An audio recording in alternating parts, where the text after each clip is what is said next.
So open to the page that says 3.2, Properties of Parallel Lines, and we're going to hop right in. So, on this sheet right here, I didn't want you to have to write if two parallel lines are cut by a transversal 1, 2, 3, 4 times. So this statement is the if to each one of those up there. So go ahead and draw an arrow that kind of from the word transversal to the corresponding and then to the alternate interior. I just didn't want you to have to write it 4 times. So I'll show you what I mean. So if two parallel lines are cut by a transversal, then we're going to say something about corresponding angles. Then we're going to say something about alternate interior. We're going to say something about alternate exterior. And so that statement goes with all of them. All right?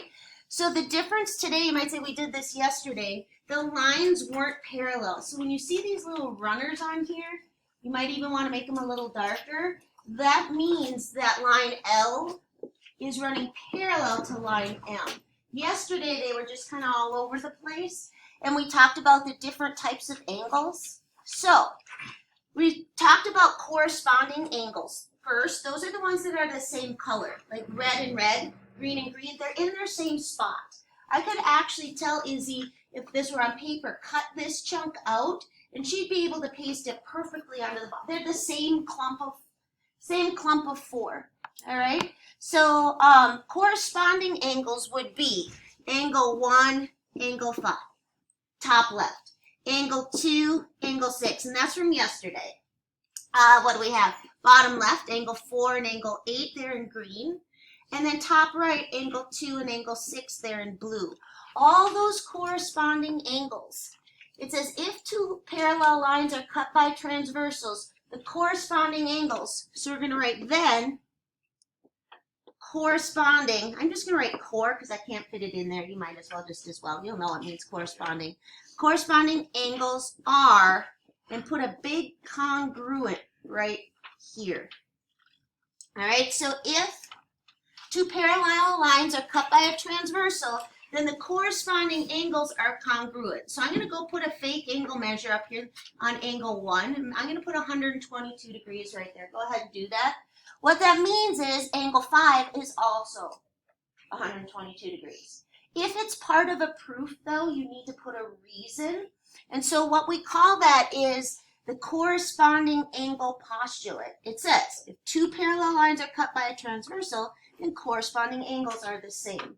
We're going to abbreviate it. What do you think we'd abbreviate corresponding angle postulate? CAP. Yep, so we're going to abbreviate that CAP.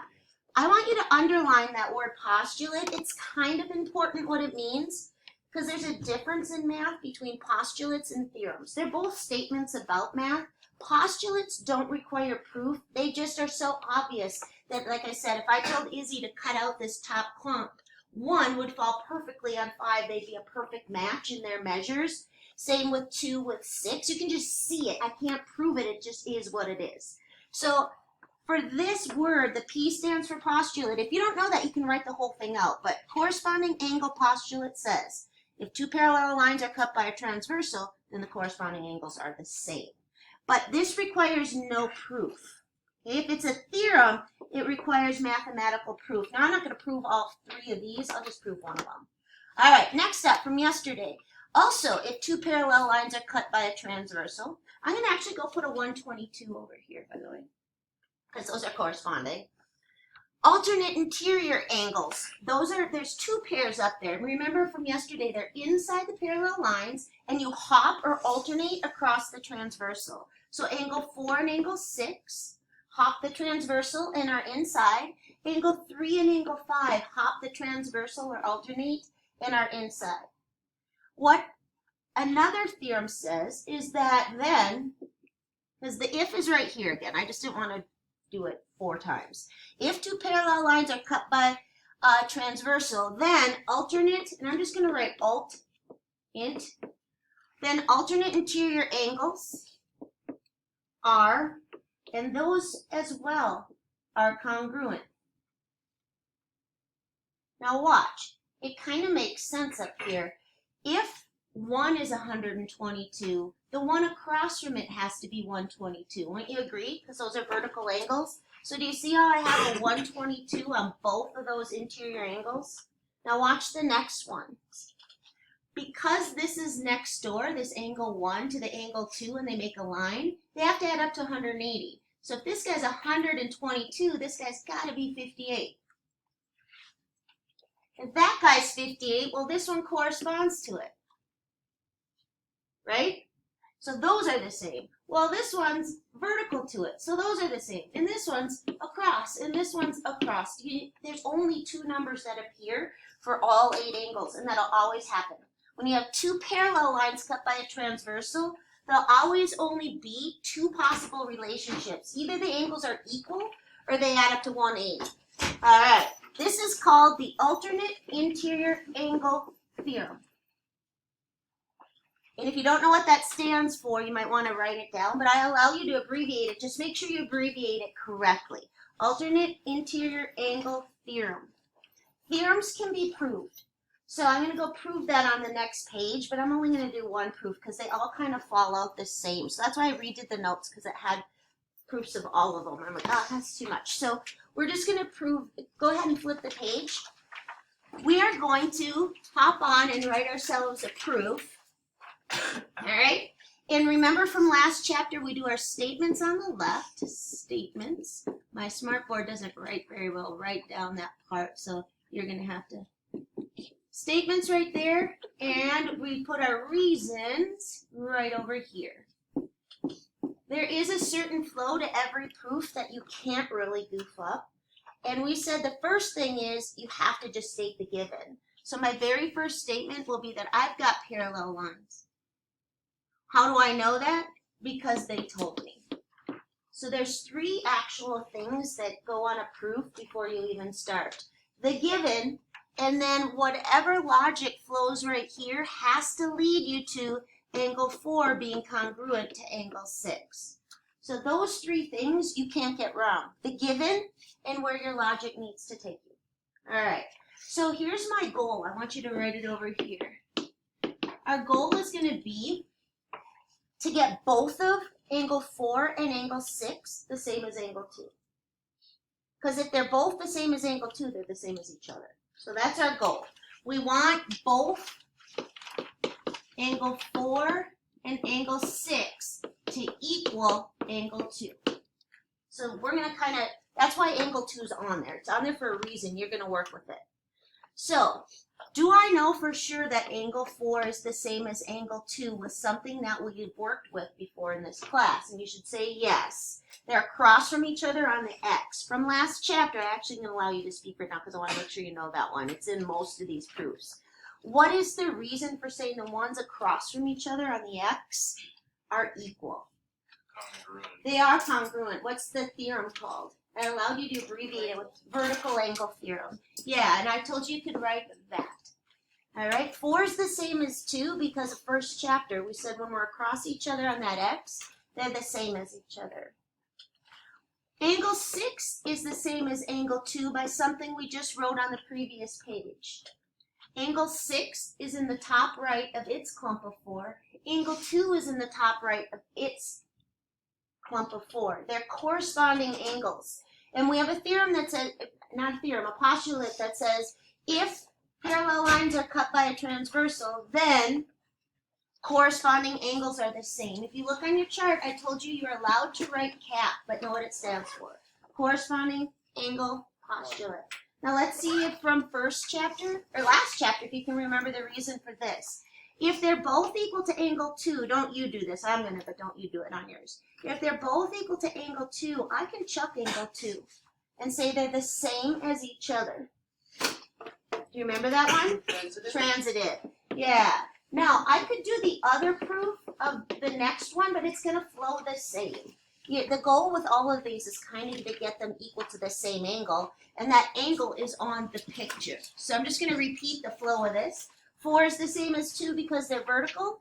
6 is the same as 2 because they're corresponding. So from last chapter, we get to chuck 2 and say they're the same as each other. So that's a proof for why alternate oops, sorry, I went the wrong way. Alternate interior angles are exactly the same measure. Okay? Alternate exterior up here, I'm going to go erase that, are on the outside and they alternate from yesterday. So angle 1 and angle 7 would be called alternate exterior. Angle 2 and angle 8. If I went and put those numbers back on here, I had 122, 122, 122, and 122. All the others were 58. And if you look at those alternate exterior, the same, the same. So we're going to write then, alt text are congruent. I want you to guess at what you're allowed to abbreviate it as, so you don't have to write the alternate exterior angle theorem every time you need to give a reason for that. Alternate exterior angle theorem. The danger with abbreviating it is if you do it wrong, you get it marked wrong. So if you're not sure, just write out alt x angle theorem, and I'll take it. All right, the last one up is the same side interior. Up on my picture again, I'm going to erase these. It's angle 3 and angle 6. They're on the inside and on the same side of the transversal. Angle 4 and angle 5, both on the inside of the parallel lines, same side of the transversal. You can see they're not the same. This guy's obtuse, angle 3. This guy's acute. So congruent, congruent, congruent. That's not what I'm going to write for these. I'm going to put the numbers back up. 122, 58, 58, 122, right? 122, 58. Look at the same side interior. I'm not going to say that they're the same, but they always add up to 180, and there's a word for when angles add up to 180. You got it, Kate? Not Kate, sorry, Josh. Yes. We're going to write then, same side interior are supplementary. Now, if you don't know what that means, you might want to put above that, because you get to make note cards, that they add up to 180. And we're going to call that same side interior angle theorem. All right? So you can go ahead and abbreviate, but then make sure that you either have your notes out, or there's not a whole lot of times where you have to justify. So you won't be writing these very often, but if you do, make sure that you know how to abbreviate them. So now we're just going to go practice. Your assignment's going to be Delta Math, and I have clipped some off. So if you take a look right here on the bottom of the next page, it says identify all number angles that are congruent to 55.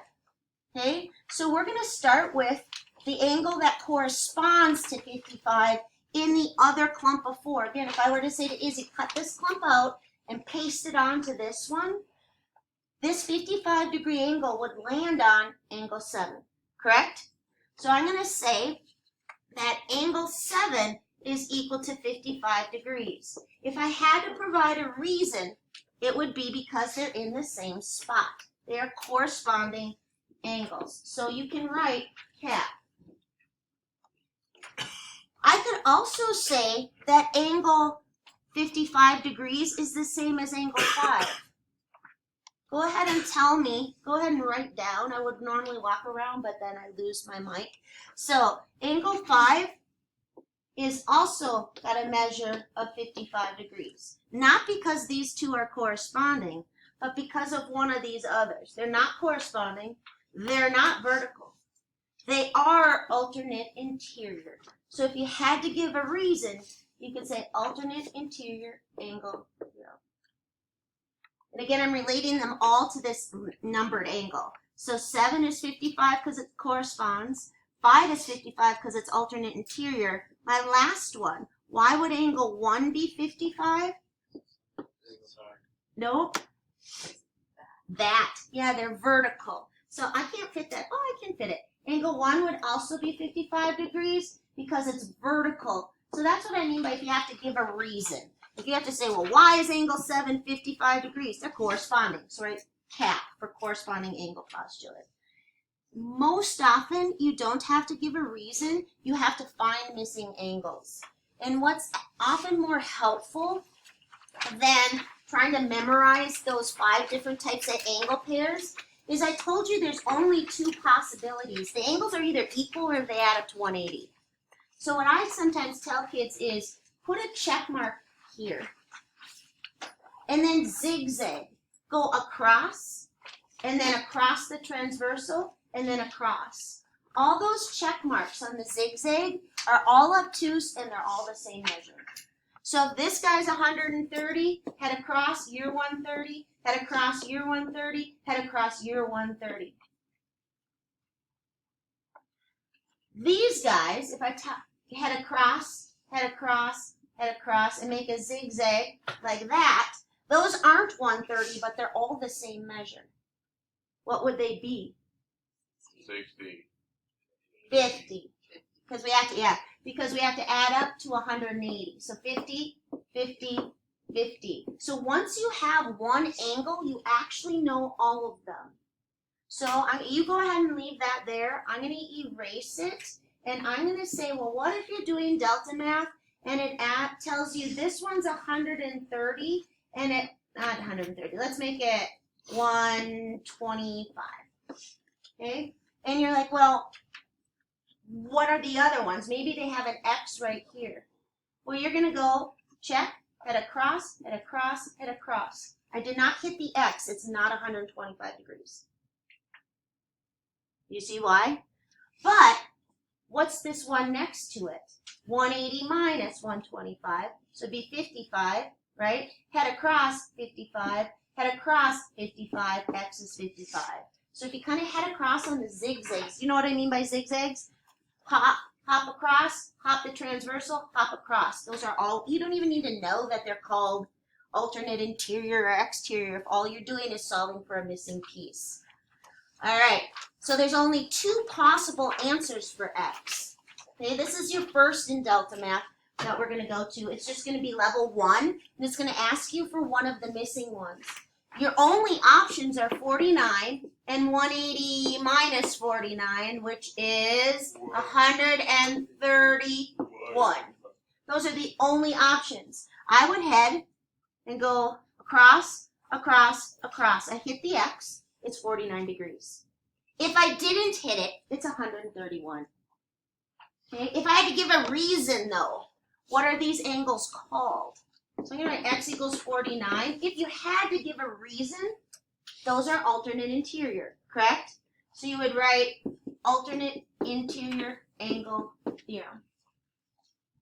If you don't have to give a reason, then who cares? Just find whether they're equal or they add up to 180. So let's go to the next one here. All right, here's your choices. They're either equal or they add up to 180 degrees. I want you to decide which one and set up the equation. Are those 2 equal? Honestly, if they look equal, they're probably equal. The only time you're in danger of that is if this guy comes like this and maybe one's 89 and the other's 91. Then it's a little tricky. But if they look equal, they're probably equal. Gabe, do you think those 2 angle measures right here look equal? Yes. Correct? But if I had to give a reason, I'd say corresponding. They're in the top right. But if it was just me, like if I'm like, I don't know, maybe they are, maybe they aren't, I'd go like this. I'd head across, I'd head across, I'd head across. Did I hit both of them? Then they're equal.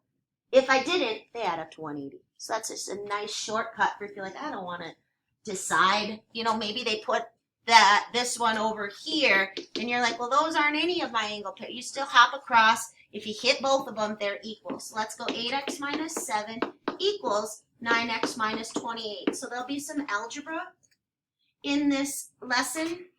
So let's get the variable on one side, minus 8x. I'll get a negative 7 equals 1x minus 28. So I'm just solving for x. We get the variable on the same side first. Then we need to get rid of what's in the way, so I'll add 28 to both sides. We haven't done algebra for a couple weeks. It's all been vocabulary. The math is back today. Negative 7 plus 28 is 21. Now I'm going to add to this question because on your test, it might say find all angle measures. So you would go and plug this into either one because it'll give you the same answer. So I'm going to go 8 times 20. Move a little bit off that. There's a broken laser there. 8 times 21 minus 7. I'm just going to go get that top one, and that's all I need. I want to make sure you understand, Bentley, why I only need one of them. Once I know that that's 168 minus 7, once I know this is 161, which it is, I want you to go label all the others. This one just said find the value of x, and that's what Delta Math says, and that's where I screenshot this. But I want to add to the problem. I want to have it say find the value of x and all angle measures. You don't need to plug the x in here. You know it's going to be 161. You should hop across and zigzag, and those are all 161. So you should have gone like this, and like this. How do I find the other 4? They're all the same thing. Subtract from 180. Yeah, and if I did that, I'd get a 29. So 29 had a cross, 19, thank you. 19 had a cross, subtract correctly, had a cross, had a cross. So once you have one, you have them all. All right, so I think we have one more to try here. Now I upped the difficulty, but it doesn't really matter. I'm going to use my zigzag technique, and if I hit them both, they're equal. If I don't, they add up to 180. So I'm going to go to this, so I'm going to head across. That's where I'm going to start. Across, across, across, across, across. I'm just zigzagging. Did I hit both angles? No. No, don't set them equal. There's only 2 relationships, so it's actually pretty easy. You have a 50-50 guess. You either set them equal or they add up to 180, but I just take the time, even on Delta Math, just do it on your screen, go boom, boom, boom, boom, boom, boom. I didn't hit both of them. When you don't hit both of them, you don't set them equal. What do you do with them? You make them add up to 180. Yep, every pair of angles, when parallel lines are cut by a transversal, they either are equal or they add up to 180. And I just zigzag because it doesn't ask for a reason. All right, so we will say combine our like terms. They're on the same side. Then we have minus 19 plus 3 would be minus 16. Add 16, we'll get 14x equals 198. What's 198 divided by 14? 1458. 196. How'd you get 196? Yeah, 196. 196. I was going to say that. My arithmetic's really great today. All right, so what's that going to be? 14. Yeah, that's a perfect square. That's nice. Now, if I said find all the angles, and then we're going to be done. And that's all we need to do today, really, because the angle pairs are either equal or they add up to 180, right? And we know what kinds they are from yesterday. So let's go plug that 14 in here. 5 times 14 is 70. Minus 19 would be 51 degrees. Label all the angles. You can label all 12 of them with just that 151.